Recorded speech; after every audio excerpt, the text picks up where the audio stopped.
Tienes una moto de inyección electrónica, está difícil de prender, tiene un ralentí inestable y bastante gastona de combustible. Venga, le enseño. Retiramos el sensor de temperatura, vamos a verificar la temperatura que tenemos actualmente, que es de 18 grados centígrados.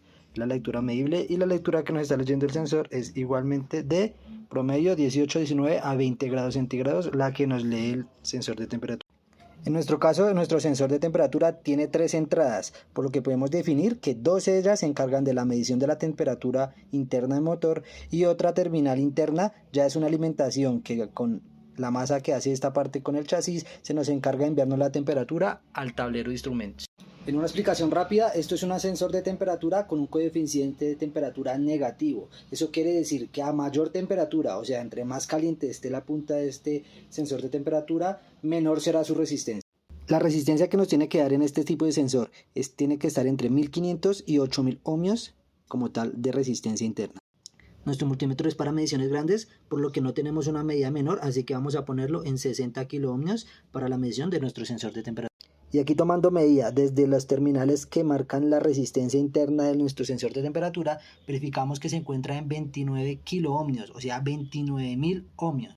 Por lo que les explicaba anteriormente, para la temperatura actual que tenemos, que es más o menos de 20 grados centígrados, tendríamos que tener una resistencia en este aparatico interna más o menos de entre 2 y 3 kiloohmios o 2000 y 3000 ohmios. Ya podríamos ir definiendo que el sensor de temperatura está deficiente. Ahora vamos a tomar las medidas en la motocicleta, como tal de la señal que viene de la computadora y lo que nos está llegando al conector del sensor de temperatura. Identificamos qué línea viene de la señal de la computadora, que en este caso sería la blanca con café, y vamos a tomarle medida respecto a ella contra su masa, que es el cable negro con azul. Conectamos el encendido y vamos a verificar que vienen 5 voltios, 4.9 más o menos, que es la señal que viene de la computadora hacia el sensor de temperatura desconectado. Ahora bien, ya con el sensor de temperatura conectado y a una temperatura promedio de 20 grados centígrados, realizamos la medición que viene de la línea de la computadora y masa y verificamos que se encuentra en más o menos 4.6 voltios, que es la señal que viene de la computadora y regresa a la computadora para controlarnos la inyección de combustible.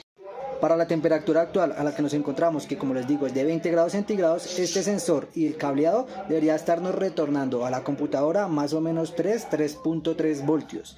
Con esto la computadora va a controlar lo que es la inyección, si la aumenta o la disminuye.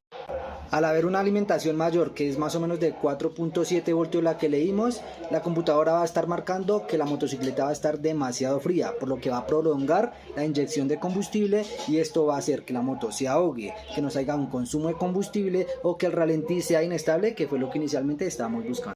Esta medida también la podemos realizar mediante el escáner, comparando la medida que se encuentra el refrigerante con la medida que nos está leyendo el escáner. Igual sí o sí estas medidas se tienen que realizar para tener buen soporte para renovar el sensor de temperatura. Ojito, esta solo puede ser una de las causas, ¿vale? Siempre tienen que hacer las mediciones.